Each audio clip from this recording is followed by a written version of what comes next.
Hello friends, good evening. இதெல்லாம் எப்படி market எப்படி ப்ராஃபிட் பண்ணீங்களா? நேற்று எப்படி மார்க்கெட் இருந்தது? நேற்று சரியான அடி. ஏதோ இன்னைக்கா தப்பிக்கலான்னு பார்த்தா இன்னைக்கு அதுக்கு மேலே போகிறான் கீழே வரான், மேலே போகிறான் கீழே வரான்னு இந்த 200 பாயிண்ட்டுக்குள்ளேயே தான் மூவ் ஆகிட்டே இருக்கிறது. 200 பாயிண்ட்டுக்கு மேலேயும் போக மாட்டேங்குது, 200 பாயிண்ட்டுக்கு கீழே வரும். எப்படியோ இந்த வருஷம் இதோட சிறப்பாக முடிஞ்சதுன்னு நினைக்கிறேன். சரி, இந்த வருஷத்துல முடிச்சிருவோம். அடுத்த வருஷத்துலேருந்து நம்ம வேற மாதிரி ட்ரேட் பண்ணலாம் அப்படின்னு முடிவு பண்ணிட்டேன். ஸோ இனிமேல் அடுத்த வருஷம் பார்ப்போம் எல்லாத்தையும். ஸோ இந்த வருஷத்தில் விட்டுருங்க. நீங்கள் உங்களுக்கு எப்படி ப்ராஃபிட் வந்ததா?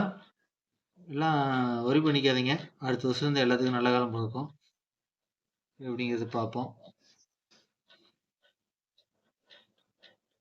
இன்னைக்கு நான் ட்ரேட் எடுத்ததை பார்க்கலாம் வாங்க. இன்னைக்கு கிட்டத்தட்ட ஒரு 5 ட்ரேட் எடுத்துட்டேன். ஆனால் ஒரு லாட் வச்சு தான் சொன்ன மாதிரியே எடுத்தேன். 3 ட்ரேட் எடுத்திருக்கேன். 3 ட்ரேடுமே லாஸ் தான். பார்த்தீங்கன்னா தெரியும்.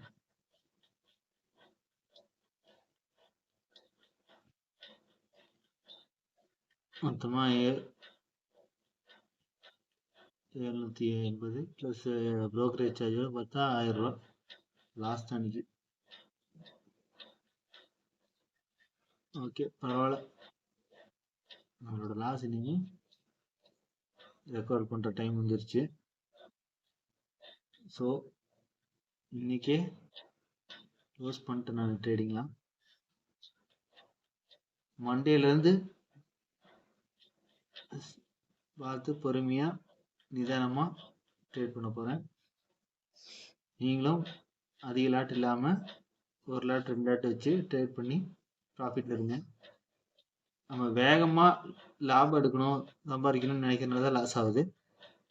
நம்ம பொறுமையாக நிதானமாக ஒரு நாளைக்கு 200 ரூபா கிடைச்சா கூட போதும் அப்படிங்கிற மைண்ட் செட்டில் இருந்தோம்னா எப்போவுமே ப்ராஃபிட்டாக தான் இருக்கும். ஸோ பொறுமையாக ட்ரேட் பண்ணுங்கள் ஃப்ரெண்ட்ஸ். தேங்க்யூ, பாய்.